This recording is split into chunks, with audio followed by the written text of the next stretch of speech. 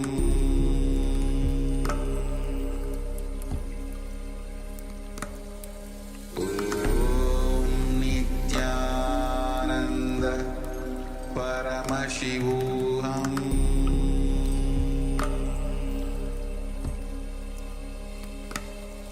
Om Nithyananda Paramashivoham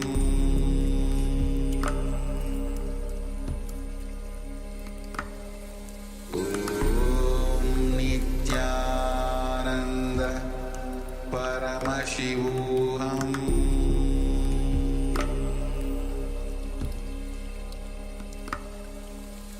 Om Nithyananda Paramashivoham Om Nithyananda Paramashivoham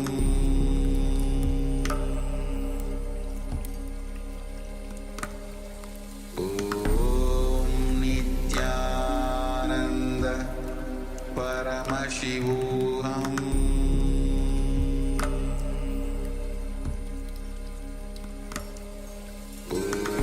Om Nithyananda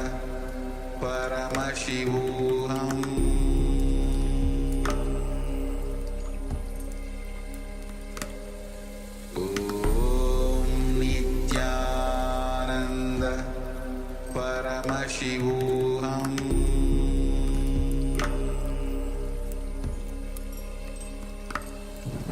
Om Nithyananda Paramashivoham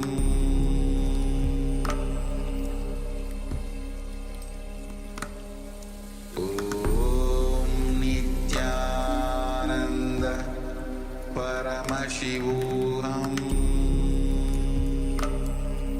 Paramashivoham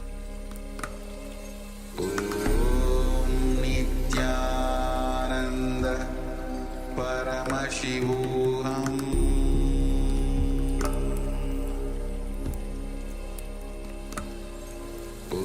Om Nithyananda Paramashivoham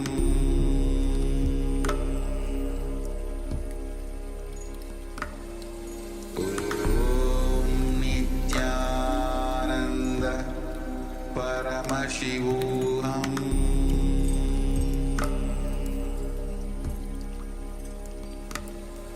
Om Nithyananda Paramashivoham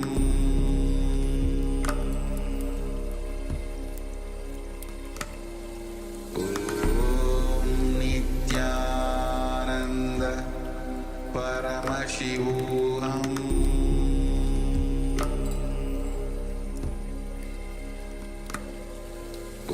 Om Nithyananda Paramashivoham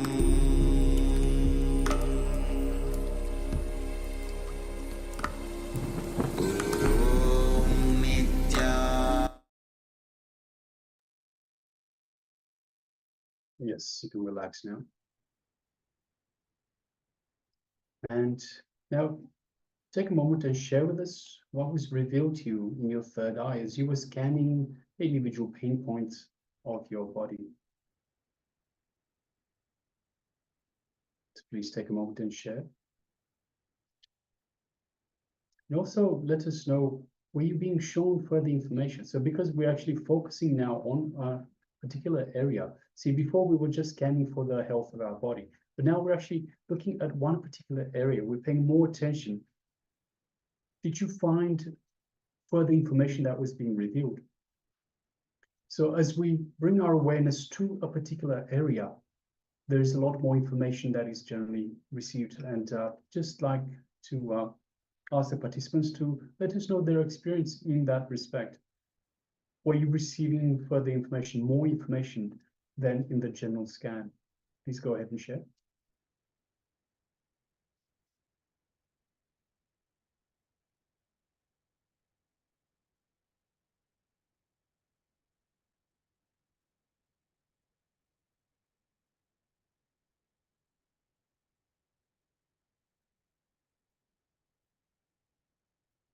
Requesting Ma Yang Hui Lan, Zhang Zi Ho, Parabrahma Swarupini, Ma Suganyana, Gui Tsui Jing, and Ma Yuan Yuan Kai Wen. Requesting please everyone switch on your cameras and be available in the camera frame.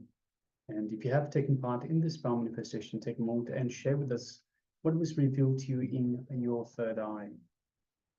Were you able to scan your pain area?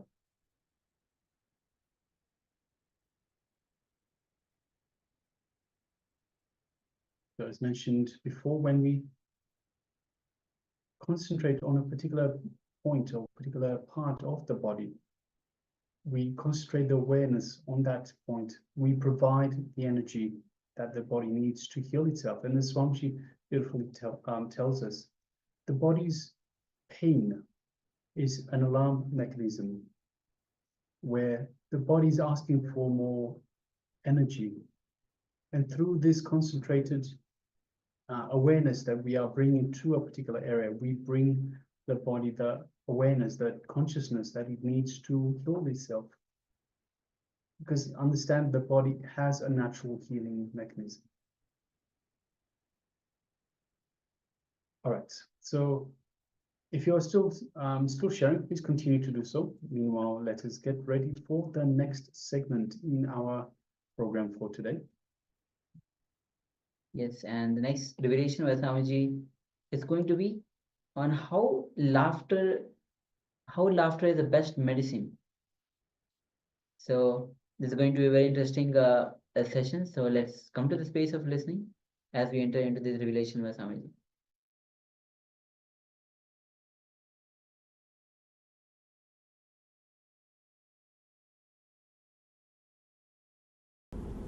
Laughter is one of the greatest meditation techniques. Almost every intelligent individual has recognized the power of the laughter or the transformation which it can bring into our body, mind, and the soul. The healing effect of laughter is realized immediately. You don't need to believe on this meditation technique. There are few things which proves the power of laughter as a meditation technique. First thing, immediate effect. Other techniques, first thing you need to believe the technique will help. Next thing, you need to practice. Third thing, you need to wait for the result. But laughter does not need anything else, anything of this sort. It doesn't need your faith. It doesn't need your belief in it. You don't need to wait to have the result of it. Immediately, you experience the result which is created by laughter physically and mentally. Almost all the great mystics, all the masters have realized the effect, have understood the transformation which happens by laughter. It's one of the subject which is analyzed by almost all the great masters. Somehow, man never take notes of laughter as a meditation technique. Laughter is never considered as a spiritual quality because we associate spirituality always with seriousness. Spirituality is taken as something dead, something serious, something only for the people who have got long face. But according to me, spirituality is something to do with life. Always we think spirituality is for the people who are old.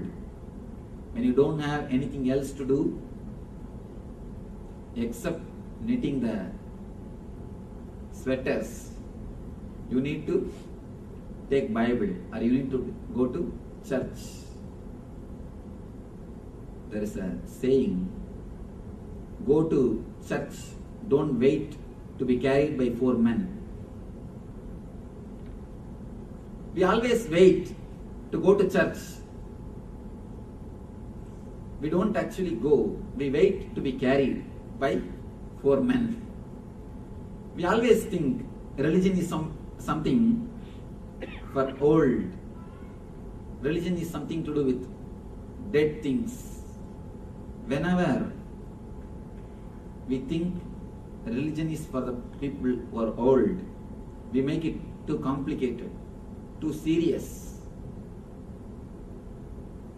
The juicy portion of spirituality is lost, but religion is not for only the old people. Religions based on fear are nothing to do with religiousness. There is 2 things, religiousness and religion. Just dead rituals are religion, and the juice which is inside the rituals is religiousness. The religions based on religiousness has always emphasized the beauty of laughter. They always use laughter as a technique to transform. But whenever religions grow based on just rituals, then you miss the whole juice. Religion is living thing. It is not part-time job. It is not only for the old people. It's a quality of your life.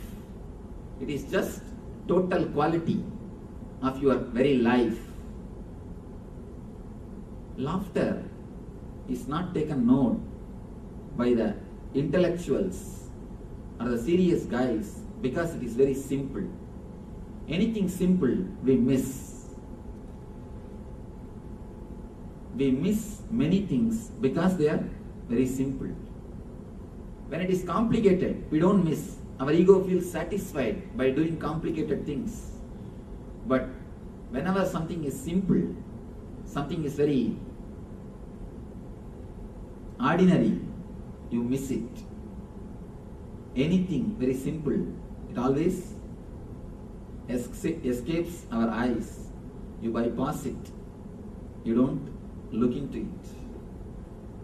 So many beautiful things can happen into you, into your being, by simple laughter.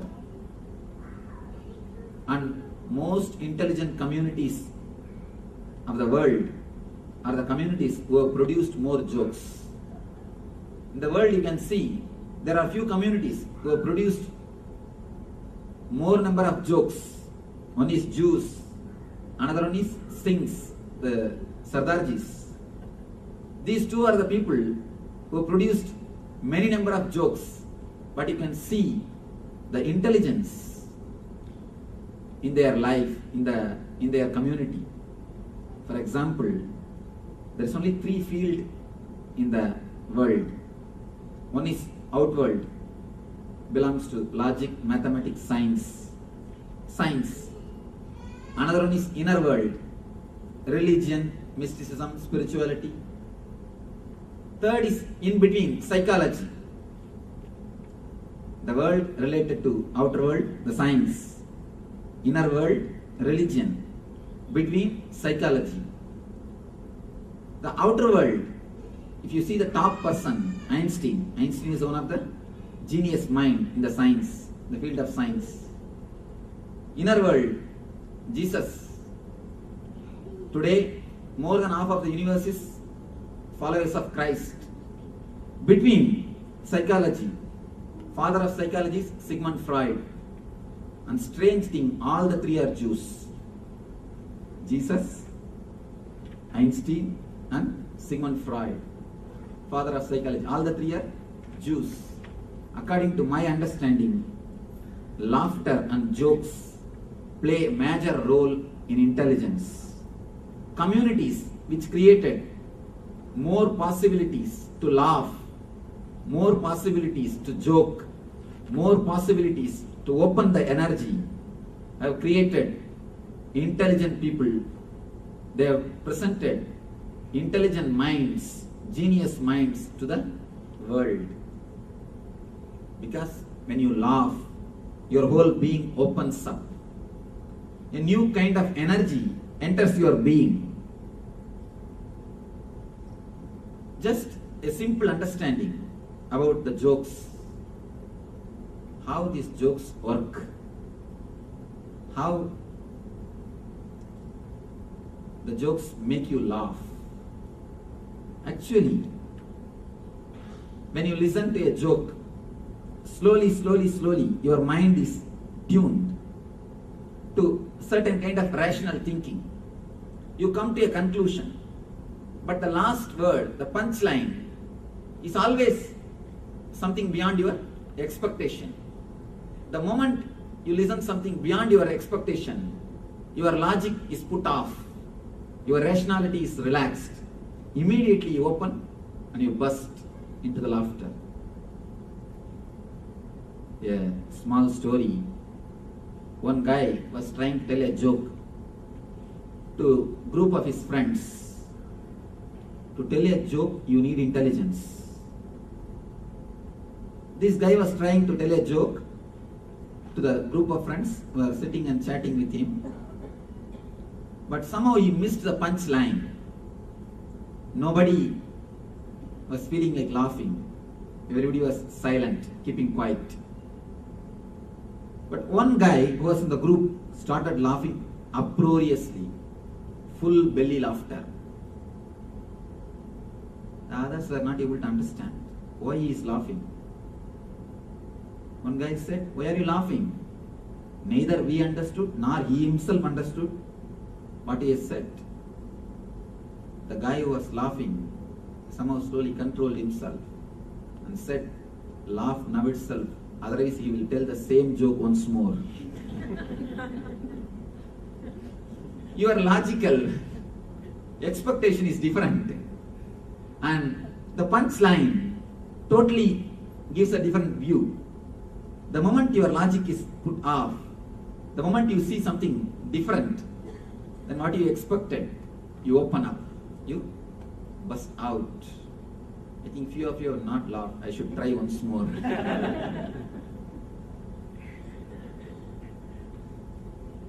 Whenever your logic is pushed aside, you open up. A light of energy, a ray of energy enters into your being. It's like in a dark room, a ray of light enters. Just like that. A ray of energy comes out to your body from your Atman, the source of all energies. From the ocean of energy, a ray of energy is supplied to your body the moment your logic is pushed aside. That is what happens when you laugh or when you listen to a joke. But there are few hard nuts who are continuously intellectual, who are continuously thinking. It is very difficult to make them laugh. It's very difficult to make them laugh. Understand, when I say the word intellectual, I don't mean they know everything. I mean they don't understand anything. They don't have sensitivity towards the reality. They are continuously thinking. A small story. There was a competition in India. If you don't laugh for 100 jokes, you will be given 10 lakh rupee. And 5 people will be made to sit. Those 5 will continuously crack jokes. You are supposed to stand on the dais without laughing. One guy entered the competition. Somehow he managed 40 jokes. But 40th joke he was not able to manage. He laughed. Second guy entered and managed 80. The third guy really hard nut to crack. Man, it's 90, even up to 95, 96. The people who are telling the jokes, they were not able to understand what is happening. And these guys are prepared from all possible sources, getting jokes and arranging. The people who are seeing the program, they all started getting stomach pain by laughing. But this guy is just standing. By 98 joke, a small smile started appearing in his face.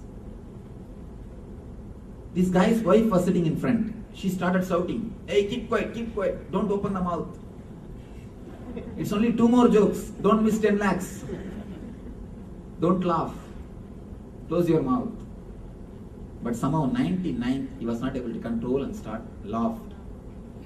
Gave a full belly laughter, uproariously. The moment he came down from the stage, wife shouted at him, "Fool, you missed 10 lakh just by one joke, 1 minute. You could have shown your original face. Why did you laugh?" This guy said, No, just then I understood the first joke.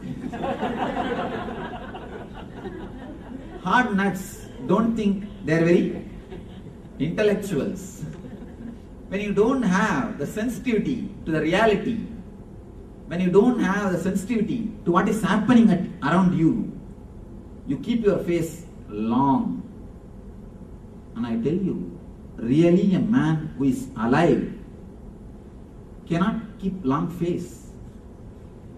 When you are continuously thinking, if your whole energy is sucked by your mind, if you are a great intellectual, just thinking, actually, if you become a great intellectual, you stop living. You stop living with reality. Only the guys who have become great intellectuals, who have disconnected themselves from the reality, they miss the whole joke of existence, whole universe. They miss the whole joy. They miss the whole play, because the existence is the ultimate joke. The existence is the ultimate bliss. If you have the sensitivity to live in this body, if you have the sensitivity to see the things around, if you have the sensitivity to hear what is happening, if you have the sensitivity to feel what is going on, you will see your life will be filled with laughter. Your life will be filled with laughter, because laughter is one of the important qualities through which existence expresses itself. When you laugh for that one moment, you become one with energy. And there is a great story of Bodhidharma. When he became enlightened, the first thing which he did, the next thing which he did, the last thing which he did was laughing. When you laugh, you fall in tune with existence. When you fall in tune with existence, you start laughing. You may think, what is this? The story goes, Buddha came to give his everyday discourse early morning. 10,000 sannyasis are sitting in front of him. It is always believed Buddha had 10,000 enlightened disciples along with him, always traveling. So 10,000 enlightened disciples are sitting in front of him. One guy who is yet to become enlightened, this Bodhidharma, he has not become enlightened.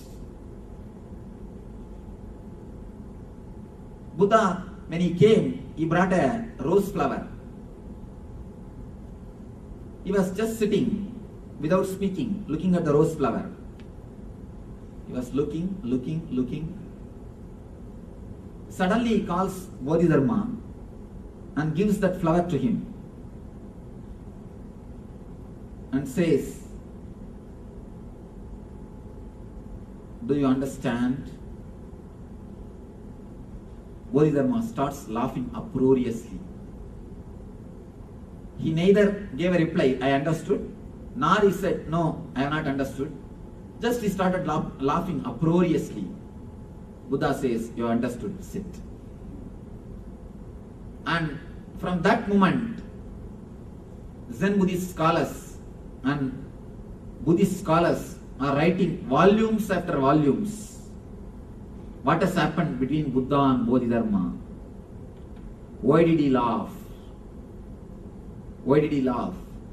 So many volumes have come out, but these volumes are all totally serious. According to my own understanding, what would have happened is a simple clarity. Bodhidharma would have been running, searching for the center of the consciousness, for enlightenment himself. The moment Buddha gave the rose, he has understood it is himself.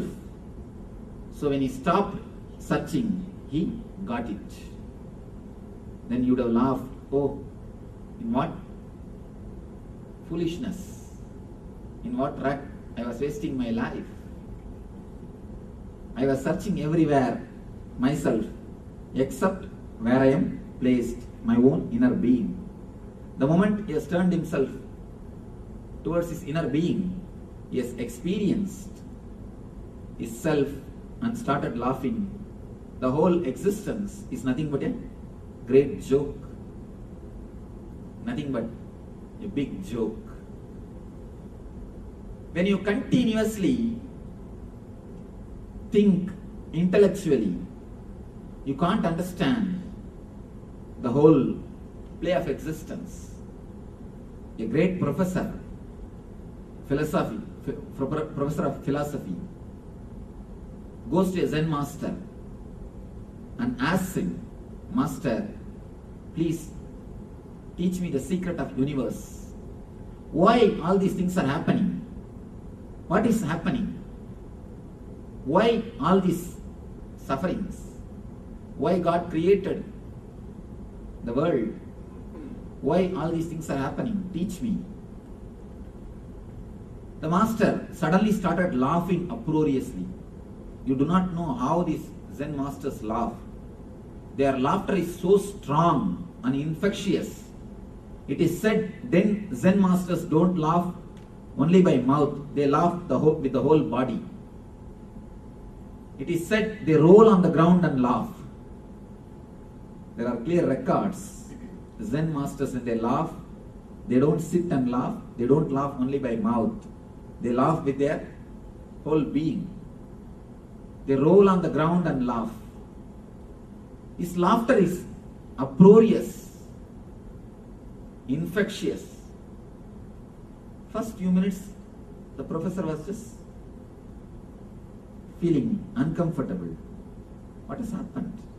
Why is he laughing like a mad? Of course, for thick heads you need few minutes. After a few minutes, slowly he started analyzing. After all, he is a master. He will not do anything without proper reason.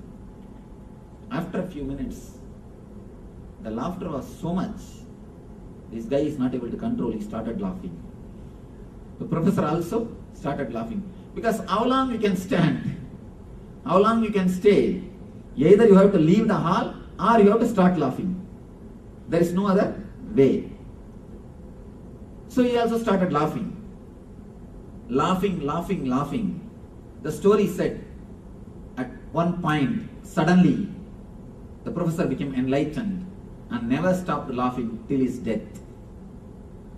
Of course, logically we can't understand the last line because we are also professors.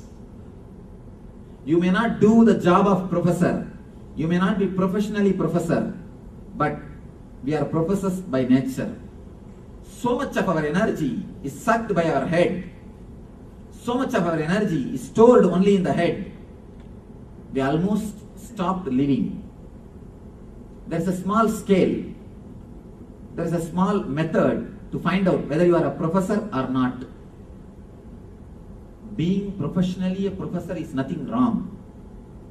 But being a professor 24 hours is something wrong. Being professor professionally is nothing wrong. Being professor 24 hours is something wrong. A small incident which happened really. One guy came to me and started literally weeping. He said that I am having marital problems. And he introduced himself as a doctor. I asked him, what your wife is doing? She is BABL. In India, BABL means lawyer. I asked, she goes to court regularly? No, Swamiji, she argues in the house itself. That is the whole problem. You see, if you are professional in your professional place, nothing wrong. But when you bring your profession in your life, then there is something seriously wrong. A small scale, a small method to find out whether you are a professor or not throughout your 24 hours. If you see a rose, suddenly what we do generally, immediately the word rose comes in our mind. And you start thinking about the roses which you presented to somebody, or the roses presented to you by somebody. The next thought will be how he reacted or how you reacted. The third will be the loving moments, loving memories, or the disturbed memories which is associated with that incident. The fourth memory will be how you related with that person, loving way or in a wrong way or anything. Memory goes on, you miss the real rose. Already you are lost.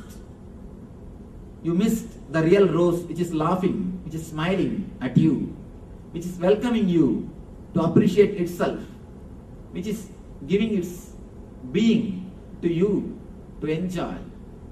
The moment you start arranging the words, the moment you associate thoughts continuously, be very clear, you are 24-hour professor. You are 24-hour professor. When I say professor, I mean continuously playing with words, not with the reality. Example, Sigmund Freud says beautifully. He says all our thinking is association. It has no logical clarity. For example, you see a dog in a street. Suddenly you remember about the dogs which you have seen when you were a child. Suddenly you remember the teacher who taught you the lessons when you were a child. Then you remember where your teacher used to live. Then you remember the school. Logically, there is no connection between the dog which you have seen in the road and your teacher. Even though both of them have barked at you, there is no logical connection. But the mind associates. If you are continuously thinking based on association, not based on logic, then be very clear, you are professor, 24 hours professor. We lose the living connection, alive experience of existence. This story says the professor laughed, and he became enlightened. Never stopped laughing till his death. We may think how laughing can make somebody enlightened. According to Zen Buddhism, if you laugh just for 42 seconds continuously, 42 seconds continuously, you can become enlightened. Again, shocking thing. We are all laughing continuously, sometimes even 1 minute, 2 minutes, but we are not become enlightened. Many people may think. One thing, What Zen people say by the word laughter is a total laughter. When you really laugh, your mind stops thinking. For that 1 minute, for that 1 second, for that one chana, you fall between the gap of one thought and the other thought. You can do only one thing. Either you think or you laugh. When you laugh, you can't think. If you are thinking, the laughter is not total.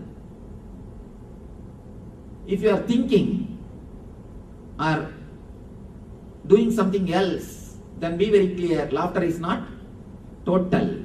Your being is not totally into that laughter. Laughter brings you to the present moment.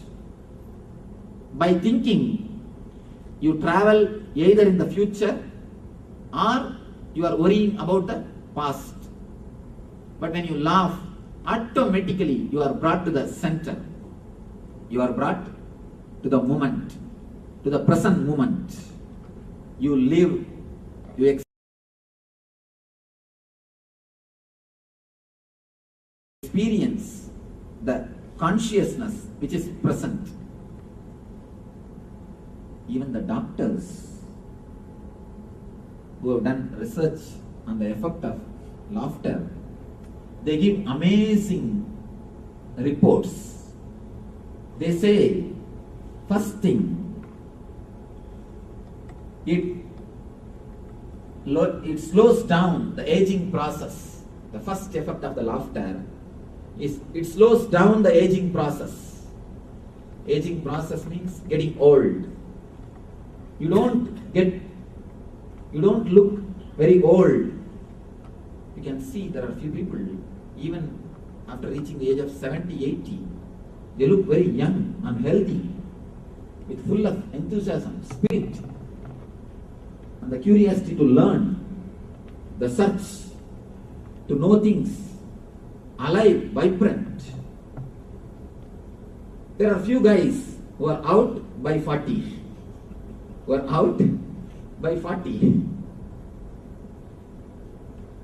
Why? The laughter is one of the important ingredients for your health.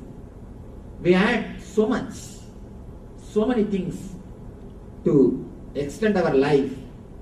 Understand, laughter is one of the important ingredients. Many doctors who have done research on the laughter, they give testimonial, they give their proofs how laughter helps. The second thing they say, antidepressive chemicals are released in your system. Antidepressive chemicals, the chemicals which removes the depression from your body mind. The antidepressive chemicals are released in your system. Third thing, the important thing, they say, your body starts radiating the beauty. You become more beautiful. Laughing is one of the important technique to really become beautiful. Even without the makeup, you can look beautiful. According to me, laughter brings more grace to a person. Beauty comes because of makeup. Laughter comes, the grace comes because of laughter.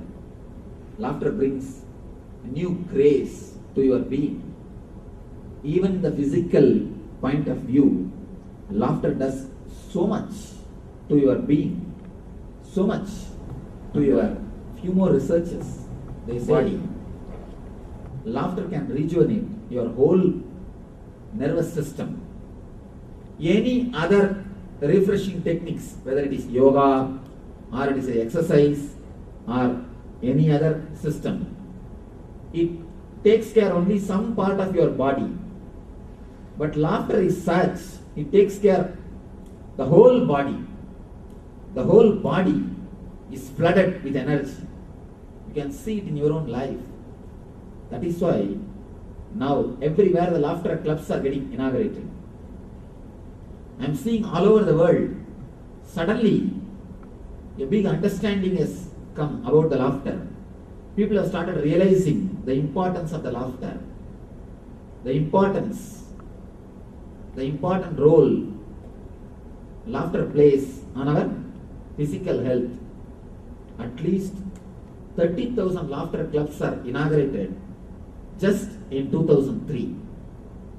I read statistics, 30,000 laughter clubs. It's not a small number all over the world. Then you understand how people have started recognizing the importance of laughter. They do nothing. Laughter club means they all gather morning at a particular time, just 10 minutes, they laugh loudly, nothing else, they depart, that's all. But the beauty is, when you laugh as a group, it brings a new energy, because laughter is infectious. When you laugh alone, it's like you earn $10 and you spend $10, that's all. When you laugh as a group, just understand one small thing. 10 people, if they put $10, it will become $100. But all the 10 cannot enjoy the $100. Only one can enjoy that $100. If all 10 has to enjoy, means again it will come only $10. But if it is an energy, for example, 10 persons are putting 10 volt current, it becomes 100 volt. If all the 10 touches that 100 volt, all the 10 will have 100 volt current shock only. It is not that they will have only 10 volt. No. All the 10 will have 100 volt. So when this energy, each one receives the total effect of the group.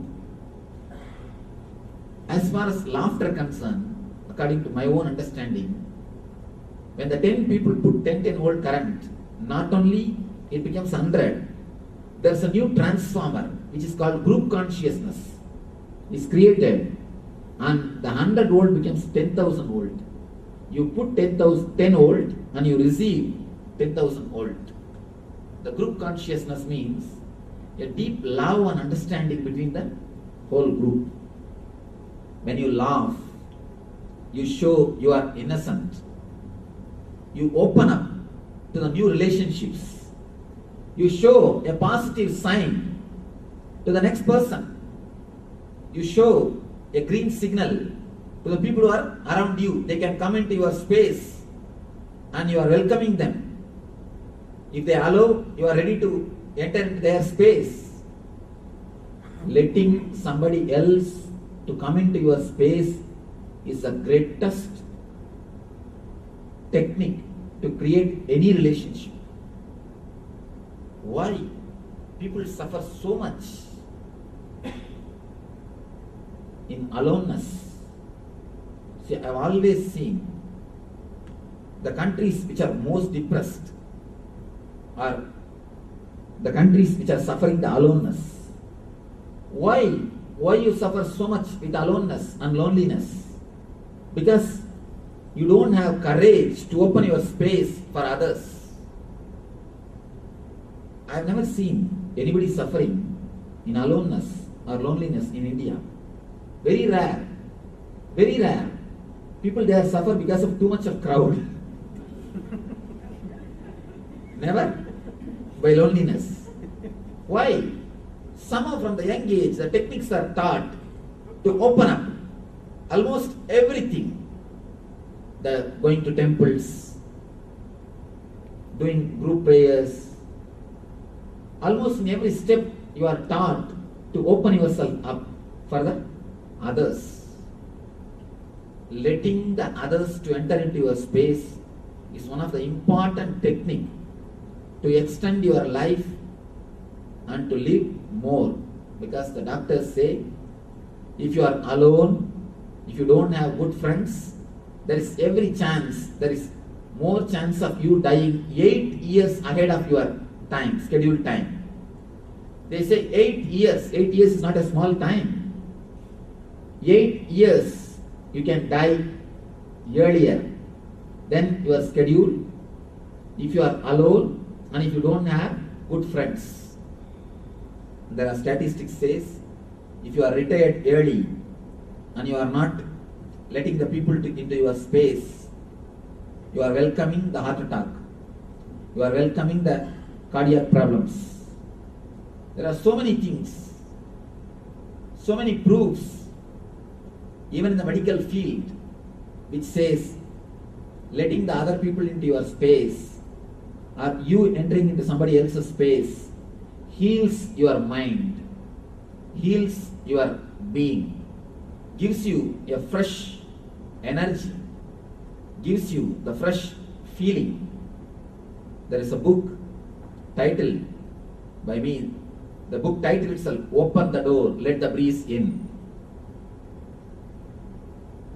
We are so much filled with insecure feeling. We continuously cover ourselves. Finally, we make our own jail. The worm which creates a net for him to stay safely. Finally, he creates a jail instead of just net. And he forgets he is in the jail. Most of our houses have become almost like a graveyard. When you are alone, when you are not letting anybody into your space, when you are not entering into somebody else's space, when you are not sharing your space with others, your house is nothing more than a graveyard. It's a tomb. Maybe you are preparing it. Maybe you are getting ready. Be very clear. Laughter is a green signal for the other to come and relate with you. It's a wonderful signal which you are giving to the other. I am open to let you into my space.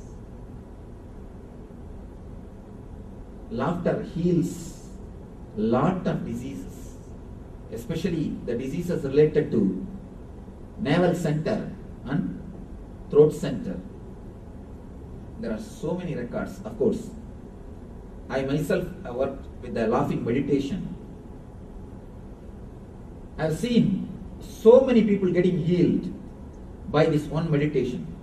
And such a powerful meditation, almost every person feels the effect except the 24 hours professors. And even they somehow open up.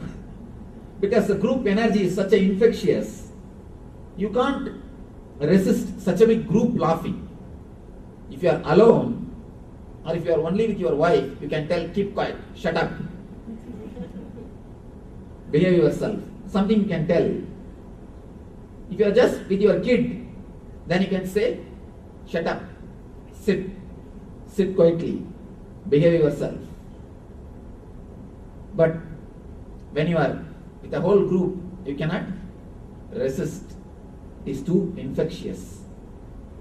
See the children. Have you seen a single ugly kid in the world? Not only in our country. Look at all the cultures. Even in Ethiopia, where kids are suffering due to poverty, where there is no food.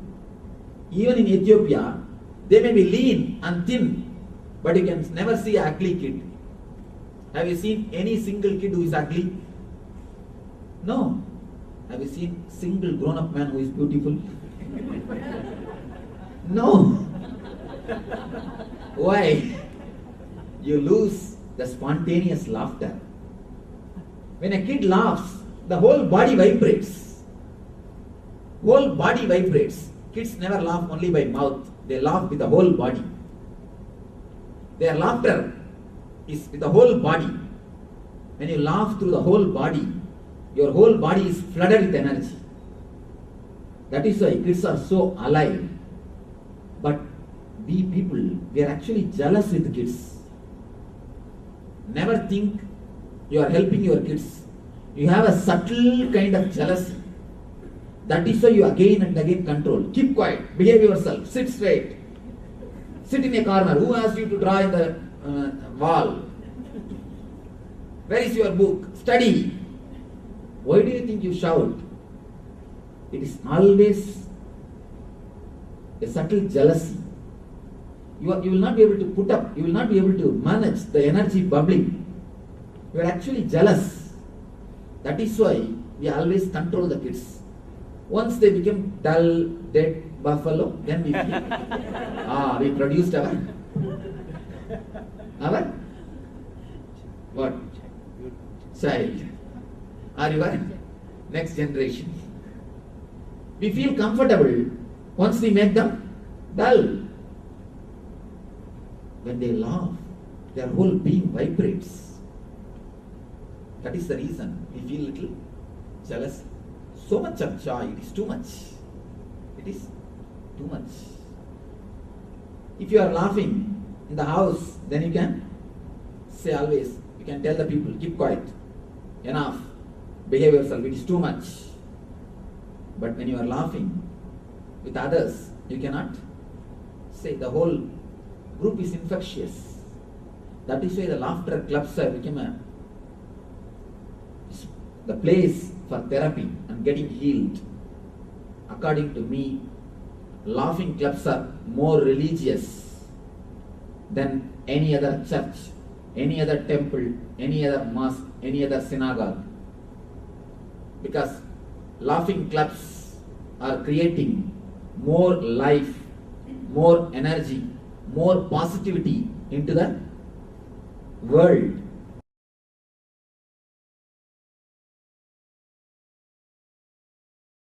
Around 5,000 years ago, at the end of Mahabharat War, the ancient enlightened Hindu civilization consisted of 10,000 Hindu traditions, or sampradayas, that existed in 56 Hindu nations, 200 Hindu kingdoms, 1,700 Hindu provinces that covered more than 6 million kilometers square of Asia.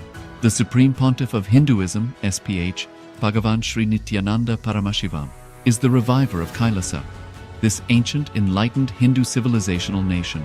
KAILASA is an unbroken cultural, religious, historical, civilizational, and sovereign continuation and revival of multiple of these historical Hindu sovereign states and Hindu ecclesiastical entities.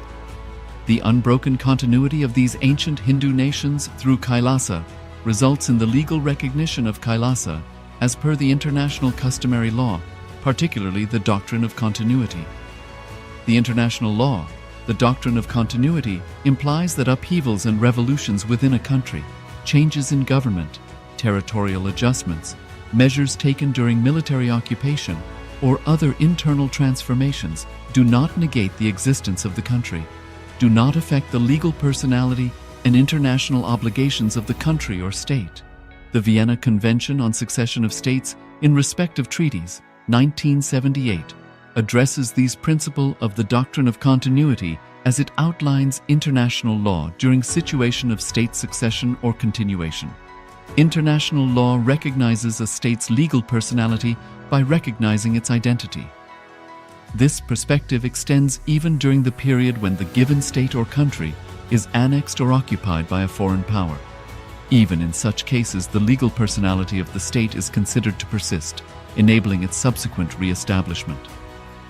Historical examples dating back to the 18th century include cases like Portugal and Genoa that were re-established after the Vienna Congress of 1815. More recent examples include countries such as Poland, Ethiopia, Czechoslovakia, Albania, and Austria that were re-established after World War II.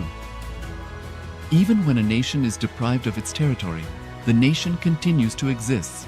Its sovereignty and international legal personality continues to persist. The Dalai Lama, as the spiritual and temporal leader of Tibet, exemplifies this principle. In 1959, the Dalai Lama was exiled and forced to flee. Despite the challenges faced, the Dalai Lama continues to advocate for the preservation of Tibetan culture and garners worldwide support for Tibetan autonomy on the global stage. Similarly, from 1309 to 1376, the Pope of Catholicism had been in Nithyananda, all of you. So Swamiji reveals so much on the laughter itself. Laughter is the best medicine. Swamiji says that, in fact, the laughter clubs, the place where there's laughter, it creates so much energy that is actually much more religious, much more spiritual than any other religious places itself. So with this, we'll be now entering into the internalization exercise to break your passive beliefs that you carry. So you'll be looking into your life and describing in detail the major fears you experience in your life, which is related to health, both physical and mental health. For example, you may have fears like, oh, I may get a heart attack because my father had, Actually, many people have this fear because the heart attack is there in my family, so they fear that they will also have that heart attack. Then you might say that I may get diabetes because my mother had the diabetes. I may get a cancer because my elder brother had a cancer. Like this, so many fears that you have related to health. The way then you will be thinking like the way I'm eating, my stomach is going to burst one day. And the way I'm living, I'm going to die only in heart attack. So look into your life and describe in detail the major fears you experience in your life related to health, both physical and mental health. So let's take a moment. Let's enter into this step.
Let's look into your life and describe in detail major guilts that you experience in your life related to health.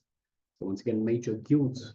Let's look into your life and describe in detail the major guilt that you experience in your life related to health, both physical and mental.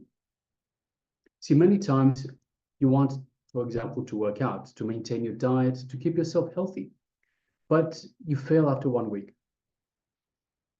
You may want to stop smoking, but every 11 times you give up. Every 11 times you will stop. Means 12 times you are starting again. So you have guilt about that. So let us once again look into your life and describe in detail the major guilt that you experience in your life related to health, both physical and mental. Let us continue.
Now let's enter into the third step.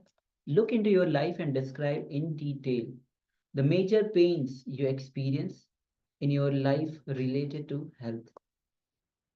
Sometimes it's physical, sometimes it's psychological, means both physical and mental health.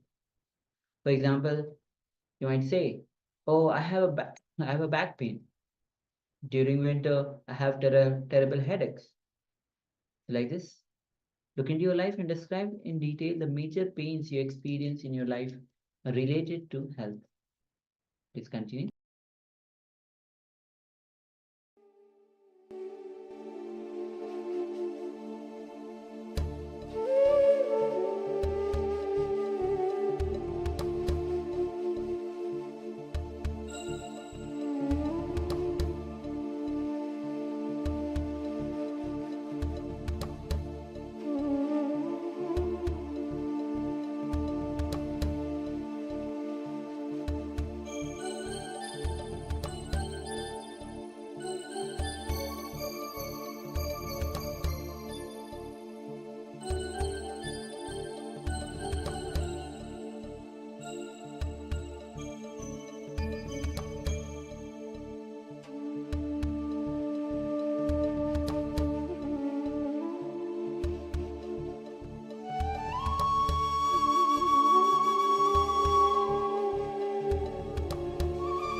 Fourth step, look into your life and describe in detail the major worries that you experience in your life related to health.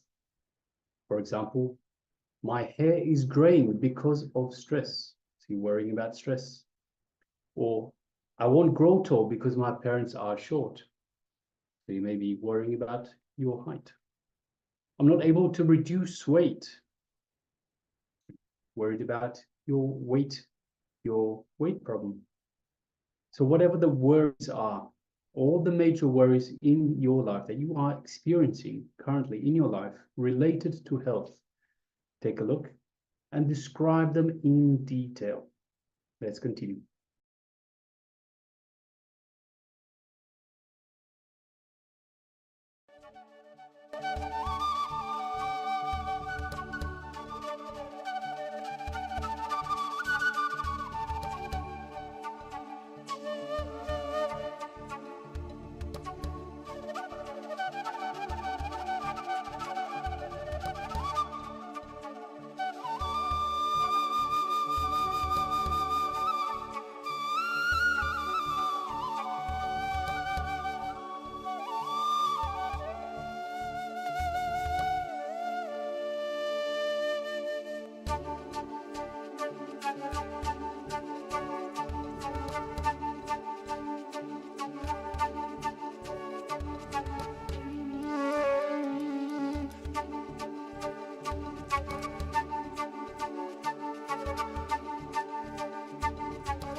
So you can relax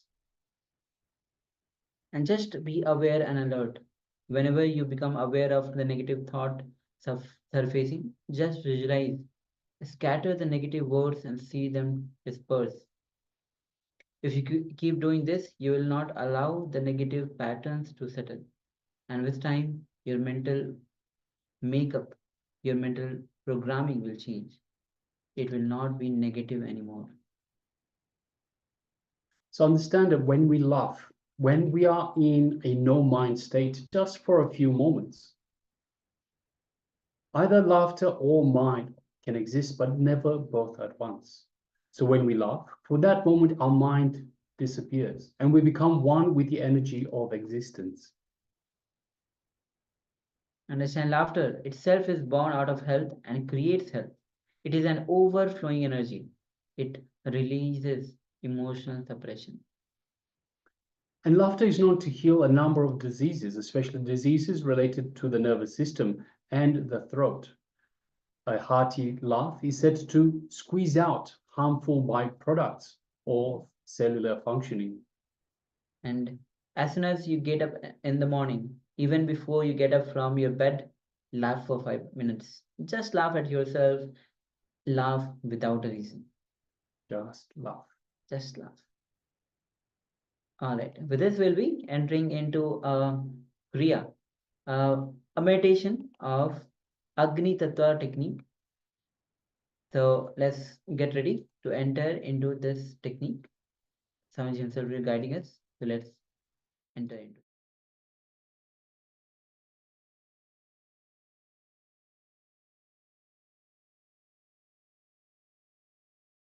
Now we'll do a simple meditation technique to feel light. Means whenever the Jadaragni, see you have a Agni in the navel. As long as that Agni burns, you will be alive. Once that Agni goes away, your body will be put in the Agni. Once that Agni disappears, your body will be put in the Agni. The Jadaragni is active, alive. Whatever quantity you may eat, you will feel light. If the Jadaragni is not alive, even if you are fasting, you will feel heavy. You will feel dull. Actually, fasting is supposed to be done to make the Jadaragni alive. When the Jadaragni is alive, whatever unnecessary things you collected in your body, extra load, whole thing will be burned. Whole thing will be cleared. This is a technique to awaken the Jadaragni. Now let me give the instruction. 2 steps. One is sit in Vajrasana. Yes, this is the posture. Please sit in this way. If you have a little pain, if you can't sit, don't bother, continue to sit. It will be a good thing. Actually, once in a while, little bit of tapasya is good actually. Body will be tuned. Body will be prepared. And the next step is visualize there is a fire, Agni, in your navel center. And awaken that Agni or infuse air into that Agni with Omkara. Understand? Whenever you blow air into the fire, what will happen? It will start burning. It will start burning. Same way, visualize Agni in the navel center and blow air with Omkara mantra just by reciting Om. Visualize you are blowing air into the Agni. Just awaken the Jadaragni so that your whole body will feel light. Your whole body will feel light. Then you give it enter into the meditation whole day, feeling and easy.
Now you can slowly relax from this meditation.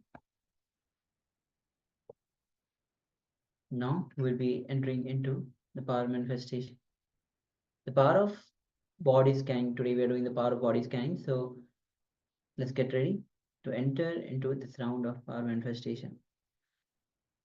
In this round, you can choose any specific organ that you wish to scan, whether it is your heart, your intestine, your liver, lungs, any internal organ that you wish to scan, wherever you feel any discomfort. So let's enter into this round of power manifestation. You can sit with your head, neck, spine, and straight line. And just remember Swamiji in your space. Just connect with him. Just remember, only you and Paramashiva exist.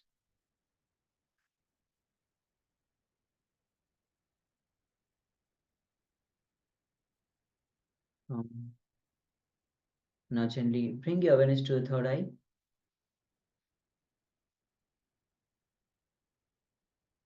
And connect to Swamiji's third eye. And ask Swamiji to reveal every single detail of the specific organ that you are scanning.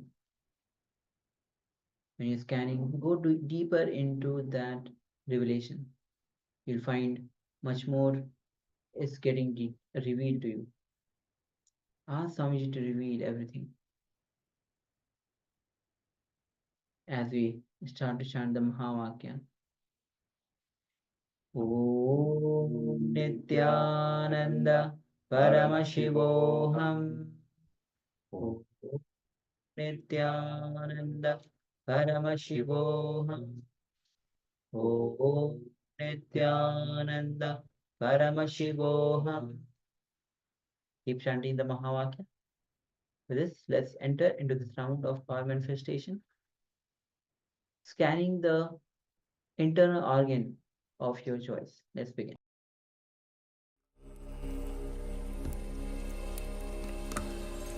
Om Nithyananda Paramashivoham.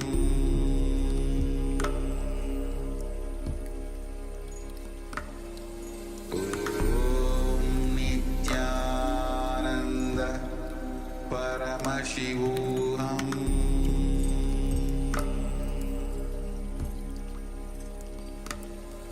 Paramashivoham. Om Nithyananda Paramashivoham. Om Nithyananda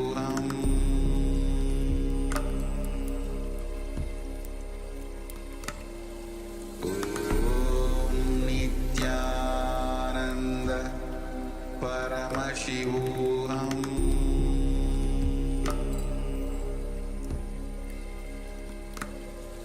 Om Nithyananda Paramashivoham.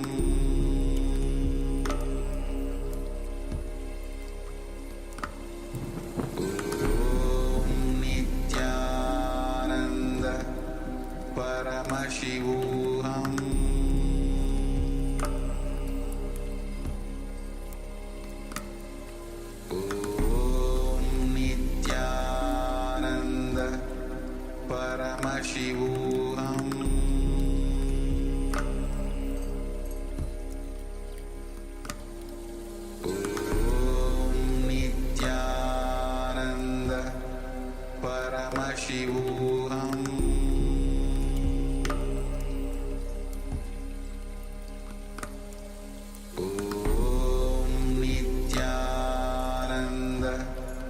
Paramashivoham.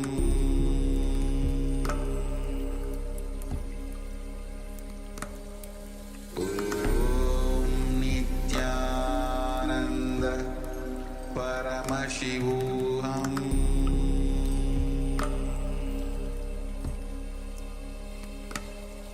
Om Nithyananda Paramashivoham.